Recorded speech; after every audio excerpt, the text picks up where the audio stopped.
Welcome everyone to another enlightening episode of Healing Pathways, Navigating Transformation with Juanita. I'm your host, Henry Woodcock. Joining me is a transpersonal therapist and founder of Energy Gateways, Juanita Puddifoot. Today we're diving deep into an advanced aspect of therapeutic practice, working with complex residues of trauma and abuse, including dissociation in the body. Welcome, Juanita. Hi, Henry. It's good to be here. So, Juanita, today we're focusing on Module 4 of the Deep Memory Process, DMP training. Can you give us an overview of what this module entails? Certainly. Module 4 of the DMP training is all about dealing with the most complex issues that can arise in therapy, the residues of trauma, abuse, shock, and dissociation. The previous modules, from 1 to 3, are like parts of a puzzle. They build together to provide a good foundation in skills, actual practice, and theory, so that students will feel confident. Module 4 can only be attended after completing the previous modules, including the training requirements in between. These include practice swaps with members of their peer group, complete personal sessions of DMP to heal their own residues, and if they're already working with clients, to have case supervision.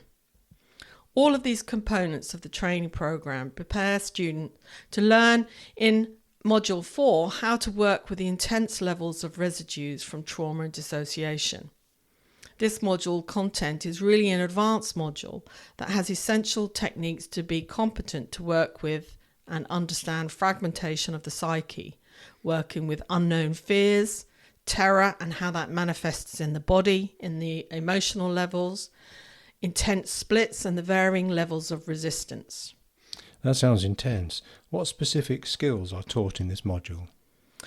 Well, in this module, students learn to recognise and work with different dissociation states that clients may experience on all levels of their being, emotionally, mentally, and physically. Recognising what actually happens to a person physiologically, understanding about clinical shock, and what kinds of symptoms people can experience with post-traumatic stress disorder, PTSD. In DMP, we learn about the latest research related to trauma and have an awareness of the spiritual and energetic connections, such as what is soul loss, how to work with this. An essential part of DMP is learning about cathartic release and how to work with this and support the client to feel safe to express anything that might arise in the session, such as crying, intense rage, shouting, kicking, screaming. In DMP, we learn to help clients release on all levels. As I said before, the mental level, the thoughts, the phrases, the emotional level, and the physical level. You mentioned cathartic release. Why is that so important in trauma work? To put the concept of cathartic release into some context, many therapeutic practices today are focused on talking therapies, which is really useful for insights and gaining understanding, but not for exploring really emotions and the physical residues.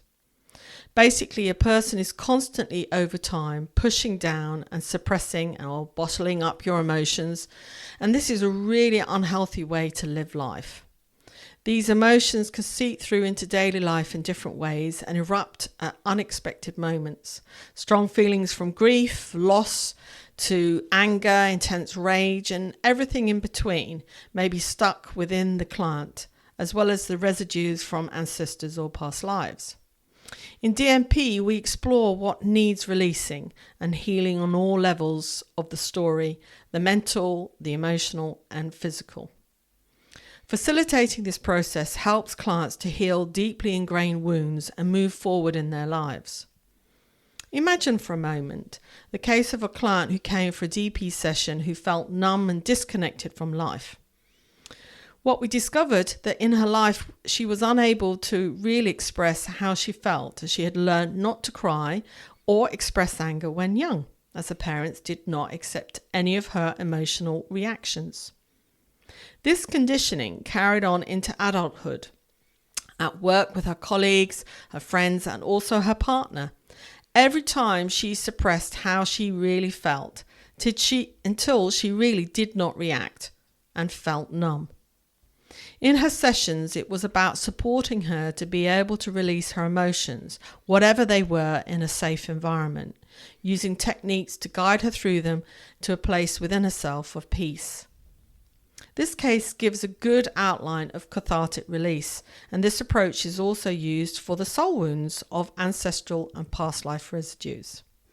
Speaking of multiple layers, how does Module 4 address the physical aspects of trauma? The module covers how trauma residues can affect different layers of an individual. Students learn techniques to help clients release trauma, not just emotionally or mentally, but also physically.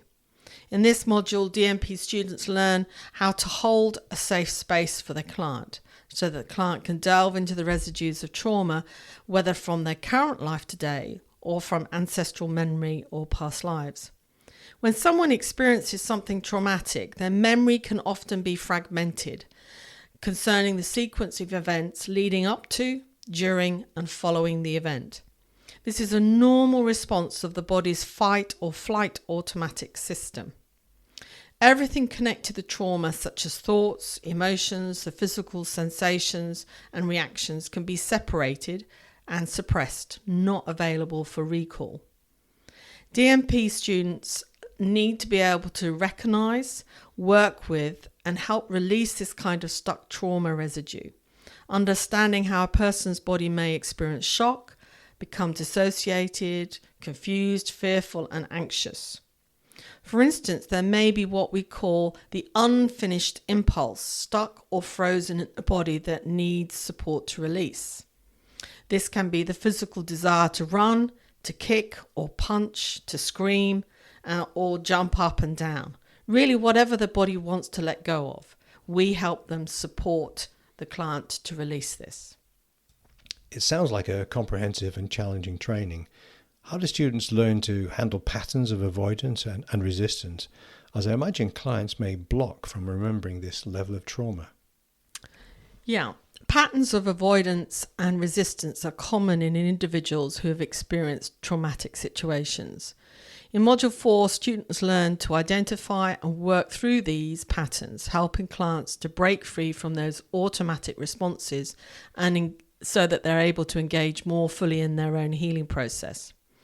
There are various reasons why the mind disconnects from remembering trauma.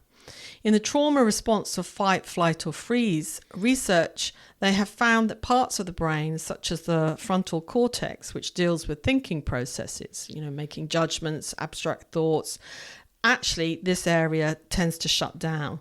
This is why some people who've experienced traumatic events may share that they could not think at the time or make any logical decisions in the actual event. The body is in automatic survival mode and shuts down certain body processes. It is a natural protective way for the brain to block out traumatic memories. Part of the skill taught in DMP training is to learn how to safely support the body to remember and release the trauma residues. We find this happens when the client feels safe in the process and trusts the DMP guide to help them finally let go. Resistance is a sort of dual aspect of a person, which is split into one part of the person who remembers what happened and at some level is still experiencing the trauma, and that part wants to hide. Then there is another part of the client that wants to release all the stuck emotions and the physical residues, really wants to let go of all the emotions to heal, and wishes for relief from holding all the energy in. It's a sort of push and pull scenario that's happening within the client. And so remembering it will touch an unknown deep sense of fear and anxiousness. This is why Module 4 is so important to learn how to work with resistance and help the clients release. You shared about a client's present-day trauma. What is the difference when working with ancestral and past life residues? In Module 4, you learn how to find ways of opening the stuck memories that are in a way looping. They're repeating the upset in the trauma. Everything is stuck, shall we say, in a frequency or a vibration somewhere and just keeps on repeating. From the Tibetan Buddhist philosophy, we learn that the energetic winds of karma after death amplify these looping emotions and thoughts and physical sensations so that they become a huge force that is just stuck repeating the trauma, the upset, the feelings, the emotions, the thoughts. So in DMP, you learn how to dialogue with these very entrenched soul fragments and bring into higher frequencies to help to change the energy. So what I mean by higher frequencies, I mean the unseen helpers that we can bring in to help support us. For any soul, it is important to know that whatever they were experiencing while alive is now over, as they are dead. So, for instance, in past life and ancestors, they are dead. They've had their life and their energy is actually influencing somebody else today. So, for example, a client had an ancestor story that was one of betrayal, manipulation, and the ancestor died this way, full of anger, hate, with a sense of despair and powerlessness. These are huge energies burdening the client's life today. And the client never trusted anyone, especially work colleagues, friends, or anywhere there was money involved or needing to rely on somebody. So once the ancestor realized they were dead in the session, so we explore their life, we enable them to realize they don't have their body anymore and that their life was over, and that the ancestor could express their upset and express their story. The ancestor could be open to peace and had a desire to move into the higher realms of the spirit realm. This enabled the client to feel a deep sense of relief and lightness after the session. Working with ancestor and past life residue is very similar. Really, the only difference is that the ancestor energy does not belong to the client, and the past life residue is connected to the soul journey of the client. And these two energies, again, are very different to working with a client's present day trauma from their childhood or adulthood. This module seems essential for any therapist working with severe trauma. What's the ultimate goal for students completing this module? The aim for students is to be fully equipped to handle any issue a client may bring to a session, especially those involving severe trauma and dissociation. By the end of Module 4, they should be capable of addressing complete fragmentation of the psyche and facilitating profound healing for their clients. Before we wrap up, is there any advice you give to therapists considering this training? I would encourage anyone, novice, therapist, professional, who's interested in deep transformative work and wants to work with all levels of a person, the mental, the emotional, the physical, and the spiritual levels, including the somatic residues and working with present-day issues, as well as the soul wounds of the past from our ancestors and past lives, and the spiritual attachments, to join the training. It's challenging, but immensely rewarding. Understanding and addressing trauma at this level can make a significant difference in clients' lives. Being equipped with these skills allows therapists to fully offer something truly holistic and help clients towards profound healing. Thank you so much for sharing this, Juanita. It's been enlightening to learn about the depth and breadth of the deep memory process training, especially Module 4. Thank you, Henry. It's been a pleasure to discuss what I think is really important work, DMP, Deep Memory Process. And thank you to our listeners for joining us on Healing Pathways Navigating Transformation with Juanita. Until next time, take care. And if you're interested in learning more about the deep memory process or any of Juanita's work, be sure to visit her website, energygateways.com, for more detailed information, or on YouTube, search for Energy Gateways with Juanita.